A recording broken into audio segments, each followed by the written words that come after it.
Hey there again, friends. Thank you so much for joining in with me. I just want to try and do another short little video today discussing an issue that does come up a whole lot when we're trying to talk with our friends and neighbors among the churches of Christ. You may have heard them while they're speaking to you, while you talk about the church where you go to, where you attend, you may refer to it as, quote, my church. And most of the time they get immediately offensive that you would say something like that, or they would say they would never say that about that where they go because that would imply that they possessed the church or that the church belonged to them and not Christ. Just a short snippet of a recent debate where this did come up. I want you to hear from their own mouth how they talk about this, and then we're just going to kind of see what the Word of God actually says about this so-called prohibition on my church. Let's share the screen and we'll take a listen.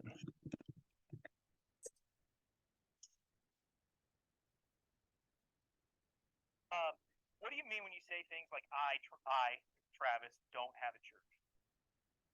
I mean that church is established by Jesus Christ, and it is not mine as a possession, like Acts 20:28, purchased with his blood.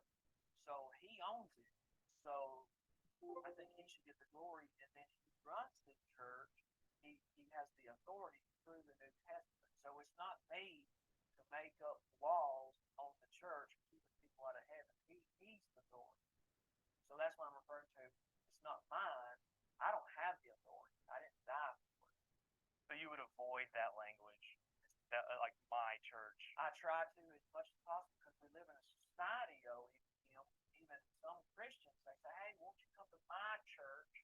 And I've even teach my children if you if your language continues to say things like that, it's going to actually build up where you can start thinking that it is your church. Like that means that you have all these different options.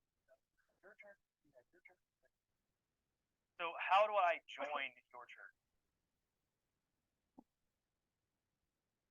All right, that's a good stopping point right there.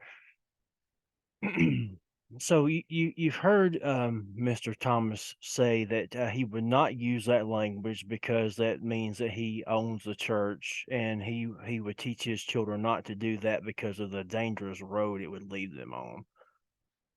So we're going to stop sharing this screen, and I'm going to bring up my trusty Logos Bible program. So I want to explore this a little bit with you. Is it a sin to use terms like my church? The biggest place I start with on this when talking with my friends from the Church of Christ on this issue is I like to go straight to Romans. And there's a couple of actually there's three references in Romans where the term my gospel appears. And this is the apostle Paul, no less, using the term my gospel.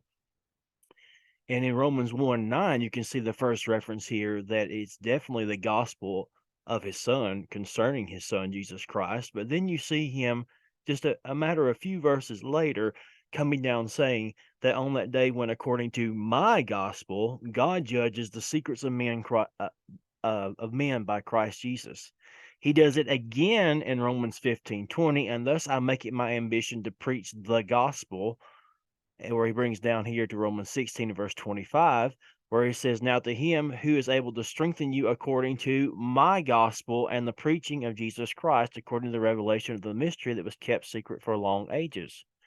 So if this was such a huge sin as those within the Church of Christ and Mr. Thomas see it, why is the Apostle Paul using this language about the gospel? Why would he call it my gospel? Was Paul saying that he possessed or owned the gospel? Of course not. He was saying that this gospel was associated with him, he identified with it, and hence he used the term my gospel. Let's look just a little bit further down another reference to this, where this reference does come up again one more time in 2 Timothy 2:8. Remember Jesus Christ, risen from the dead, the offspring of David, as preached in my gospel. So the Apostle Paul had no problems using that type of terminology. I wonder why Travis Thomas and the Churches of Christ have such a huge issue with this. Oh, but I have an even better one. What about the term my God? If I refer to God as my God, would I be saying that I own God or that I possess God? Let's look here at the plethora of Old Testament references where the Old Testament saints refer to as God as my God. Genesis 28:21, Genesis 31:30.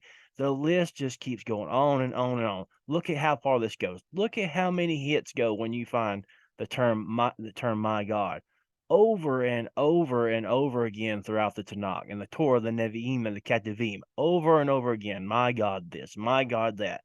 Were they sinning when they said this? Were they saying that they owned God? Of course not. All of these guys were referring to the fact that they were associated with Yahweh, their God. That Yahweh was their God. Not that they owned him, but they were associated with him. It's a genitive of loose possession, as we often refer to it in exegesis. Now, let's just look at a few New Testament references here, just to show you it's just not an Old Testament phenomenon. See how we have to go through so many citations here in the Old Testament, and you can slow them down to see. You can stop and read every one of them. There's no agenda here. There's nobody trying to hide anything. So we come down through the prophets, several verses in Isaiah, Jeremiah,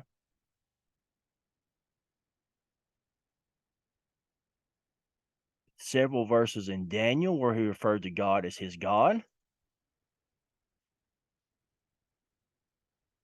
Hosea, Joel,